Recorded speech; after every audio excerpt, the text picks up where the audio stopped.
we just got an really excited update for the DJI Fly app.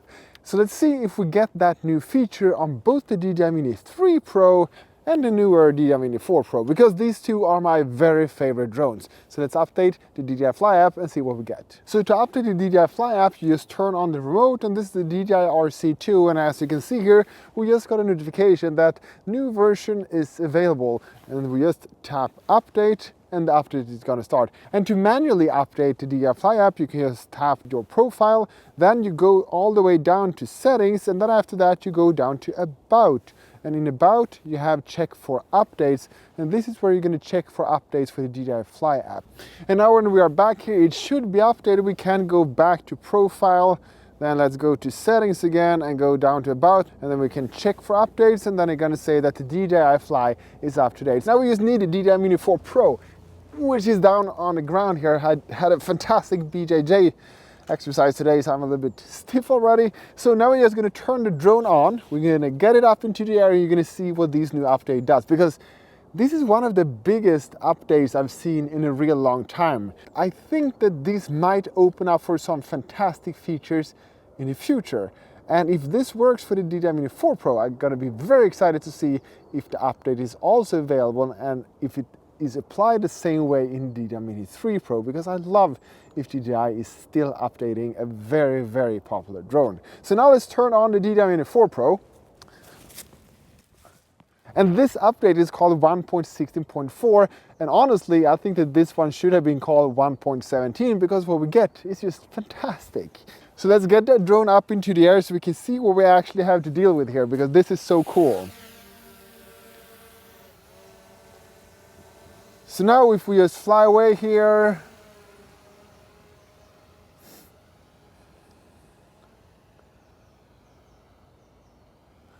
and then if we tap down here so we can get the map up, and we can see that the home point is here and the drone is over there. And now imagine that we're hiking somewhere. For example, we are just walking away. We are walking a long trail, long like this, and we can see that we are moving away from the home point, which is a big problem, because if the drone now decides to fly home, or we rather initiate the return to home, the drone is going to fly back to where we took off, but we're not there anymore. So now we can tap to return to home, and here we get a brand new option, and that is update the home point. Before we could just land or return back to home, but now we can update the home point, and now we can select if we would like to update the home point to be where the aircraft is or where the remote controller is, and I would like to update to the controller. And now we can see that the home point is suddenly switching, so the home is where we are. If we now tap where, we can see that the home is where we are, and this is just magic, because this seemed to be the right path to what I would like to have, and that is a dynamically updated home point, because then it could always return to where you actually are right now. The only way to do that is currently to use a third-party software, and to be able to do that with the DJI Mini 4 Pro, well, you cannot, because you need to use the DJI RC Pro. I have a dedicated video about that remote, that is fantastic, but DJI has decided to not make it compatible with the DJI Mini 4 Pro, so you can only do it with the DJI Mini 3 Pro. But then you can install a third-party app, and then you can have dynamically updated home point, so you always get the home point where the remote is. So now if we have moved here again, we can just select home, update home point to where the controller is, and now the drone is going to fly back to where we are here again. So this is just a fantastic update, and I really hope that this means that we maybe in the future going to get a feature where we're going to have this dynamically updated home point. Now let's bring the drone back and see if we get the same update for the DJI Mini 3 Pro. And now when we're going to fly the DJI Mini 3 Pro, this older beauty, then we of course can't use the DJI RC2. We need to go back to the DJI RC instead.